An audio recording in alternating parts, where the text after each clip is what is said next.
Greetings, gardeners. This is Terry Knight with Garden Bite, and I am in a magical place. And I'm going to be talking about monarch butterflies. Now, everybody knows, I think, on planet Earth that they're in major decline.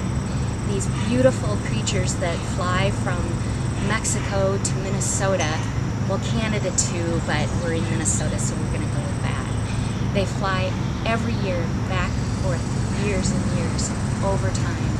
And unfortunately, we have destroyed their habitat. But the good news is we have got a lot of volunteers, a lot of agencies working now to restore habitat. But also, locally, we have volunteers that are working to restore the monarchs themselves. And we're going to meet one of those people, and I'm really super excited because she is my neighbor, Connie Erickson. She is the monarch mama in our hood because she raises and releases monarch butterflies. She's going to share with us the process that's coming up. All right, so here we are with my neighbor, Connie Erickson. Thank you so much. Oh, you're welcome. Thank you for coming.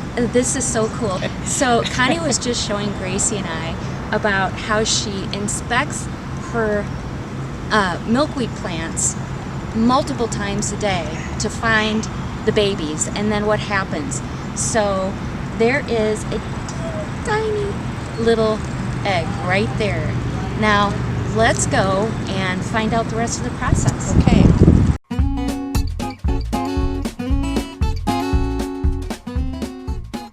It's a monarch dormitory.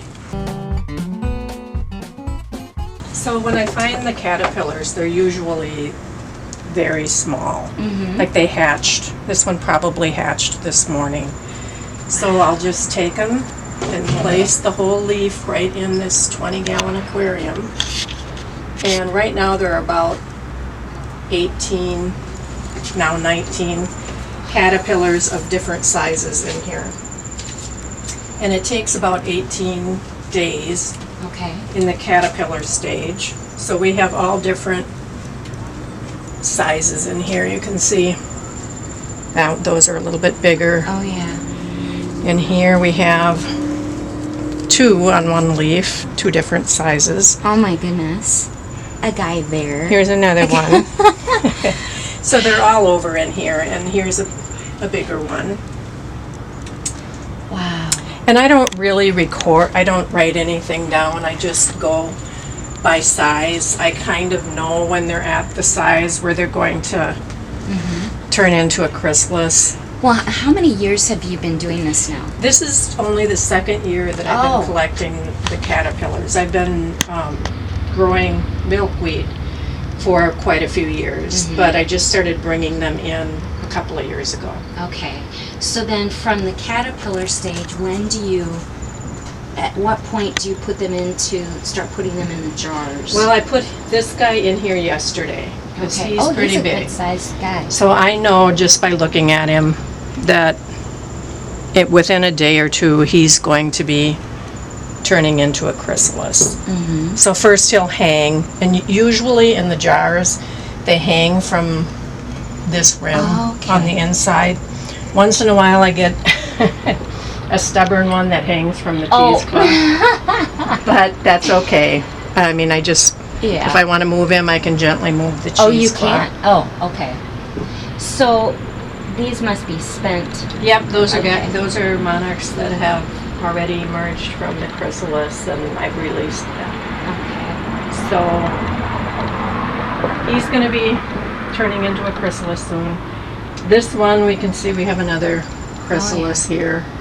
Yeah. That's probably midway. This stage is about 7 or 8 days. And then how long from chrysalis till monarch? Yes.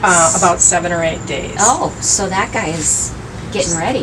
This one just emerged. Wow. Maybe about 5-10 minutes ago.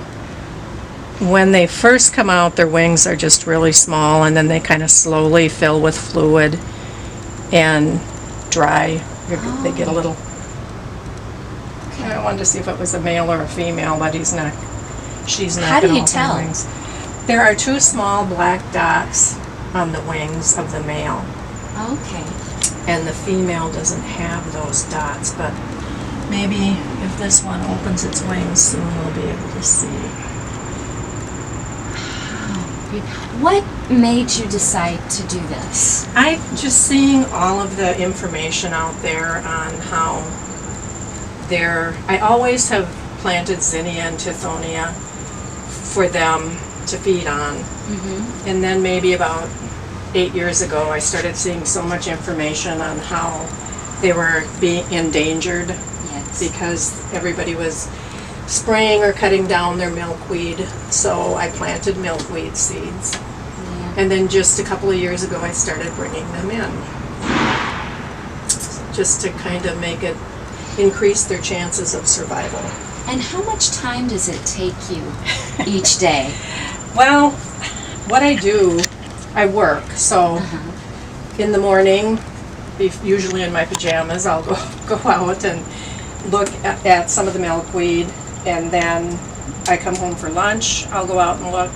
But in the evening usually is when I really inspect the milkweed and find most of the caterpillars.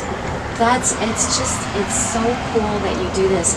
And the other thing that I love about this is I know that the monarchs you raise come over to my garden, just my butterfly garden, like a block and a half away, because I've seen so many more. Good. You know, it's just wonderful to see people caring, and I mean, obviously with your place, you love nature and the beauty of gardens and the peace that it gives. Yeah, it's been a lot of fun. Yeah. I've learned a lot, and I really do enjoy doing it.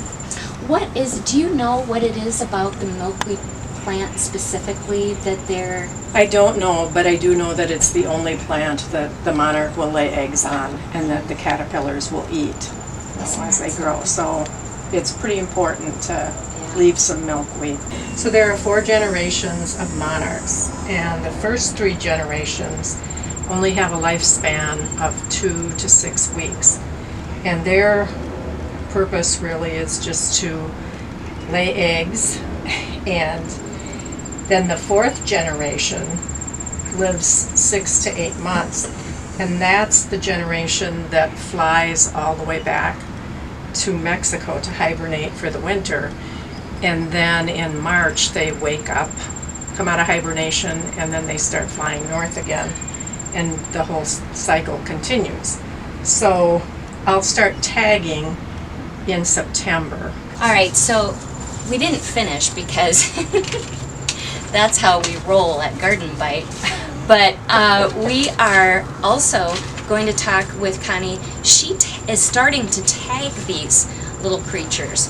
So we'll learn a little bit more about that. How do you put that? What do you do? So there's a little like mitten-shaped cell here on the monarch, Oh. and that's where the tag is supposed to go. So you just peel that off and put And that as right on there. firmly as you can, just kind of place the tag there on the outside of the wing. Wow.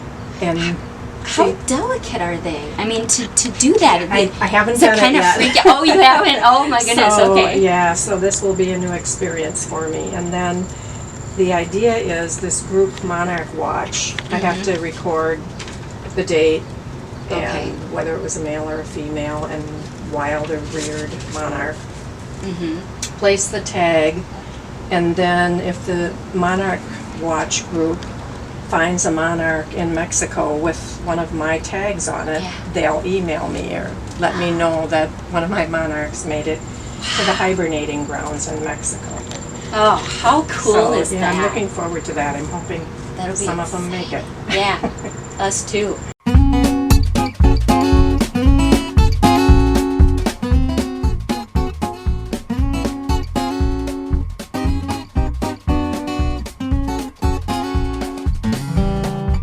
Come on there.